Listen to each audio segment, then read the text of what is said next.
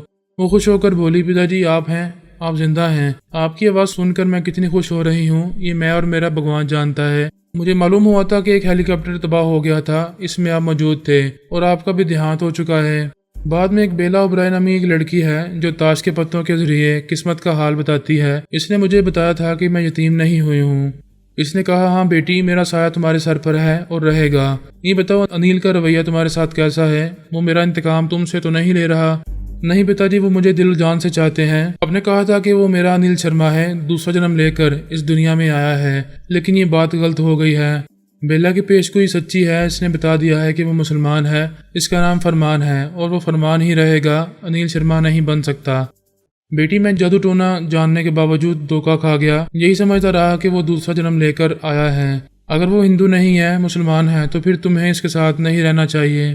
اب تو یہ ساتھ نہیں چھوٹے گا، جو ہونا تھا وہ ہو چکا ہے، یہ فرمان ہی صحیح، میں اس کے ساتھ ساری زندگی گزاروں گی۔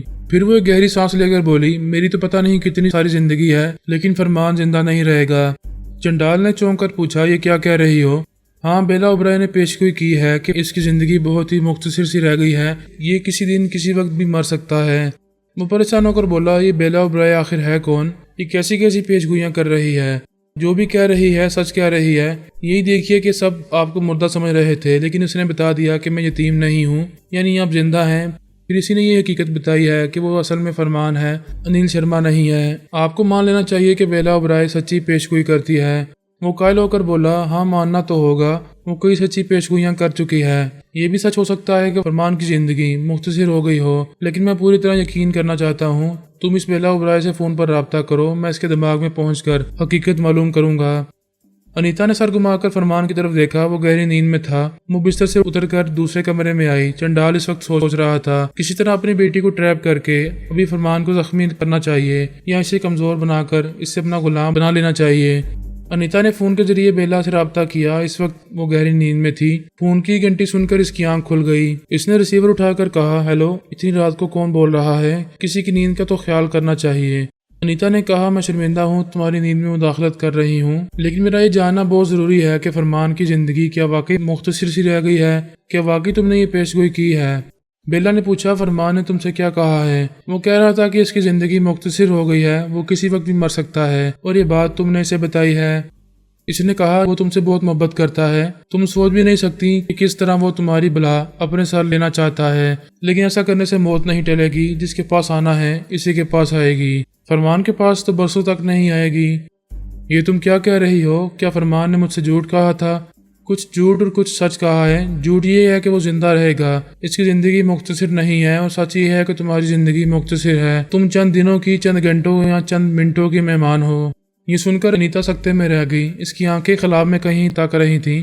ایسے وقت چنڈال بیلا کے خیالات پڑھ رہا تھا اور یہ تسلیم کر رہا تھا کہ وہ سچ بول رہی ہے اور تاش کے پتوں کی ماہر ہے۔ 52 پتوں میں سے ایک ایک پتا اس سے سچ بولتا ہے۔ وہ سوچ میں پڑ گیا، اگر موت آنے ہی والی ہے تو اسے کوئی روک نہیں سکتا تھا۔ پیدا کرنے والے ماں باپ بھی اپنے بچوں کو نئی زندگی نہیں دے سکتے۔